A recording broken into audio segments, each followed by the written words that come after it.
ঢাকা শহর বর্তমানে হয়ে উঠেছে পুরাই একটা অবাসযোগ্য নগরী। আপনি যেখানেই যাবেন সেখানেই জ্যামের সমস্যা, সেখানেই ধুলাবালি, যেখানে যাবেন পানি জমে আছে, যেখানে যাবেন মানে সবসময় একটা সময় নষ্টের কারবারের মধ্যে থাকতে হয় ঢাকা শহরে। এত একটা বিরক্তিকর।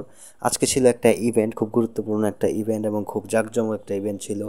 আমাদের ইভেন্টটা ছিল ধানমন্ডি অর্চার্ড কনভেনশন হলে। আমি বাসে উঠতে পারতাছি না, বাস চলতেছে না ঠিক মতো, রাস্তায় পানি, আবার বৃষ্টি হয়েছে, বাস যাবে না, ওইদিকে আন্দোলন, মানে কি যে একটা বিতিকিচ্ছা অবস্থা আপনারা যদি জানতেন, মানে খুব বিরক্তিকর একটা অবস্থা তৈরি হয়ে গেছে আজকে।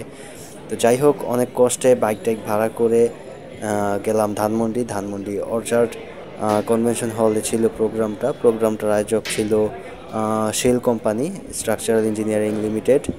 তো সেই কোম্পানির যেই ইনভিটেশনটা ছিল আমাদের স্টুডেন্টদের জন্য, সেই স্টুডেন্ট হিসেবে আমি ওখানে গিয়েছিলাম। ওখানে ওদের দেখি খুব সুন্দর আয়োজন, বিশাল আয়োজন ছিল। আমি যেহেতু দেরি করে ফেলেছি খুব বেশি, তাই আমি আম, খাবারের টোকেনটা পাইনি, বাট সুন্দর একটা গিফট দিয়েছে ওরা। এদিকে ওদের বিভিন্ন জিনিসের ডিসপ্লে হচ্ছিল।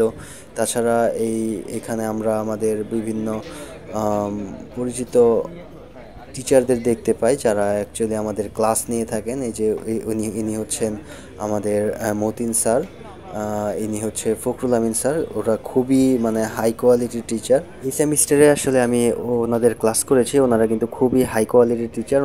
ওনারা দুইজনই বুয়েটের টিচার, বুয়েটের টিচার ছিলেন, এখন অস্ত্রের টিচার হিসেবে আছেন। মোটামুটি দেখলাম অস্ত্রের অনেক টিচার এখানে আছে। তাছাড়া আমার দু একজন বন্ধু বান্ধবও দেখলাম, কিছু সিনিয়র ছিল।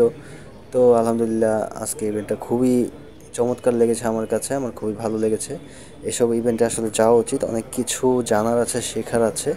তাছাড়া এগুলো নতুন অভিজ্ঞতা, মানে খুবই ভালো লাগার একটা বিষয়। তাছাড়া স্মৃতি থাকে, এগুলো একটা এক্সপিরিয়েন্স।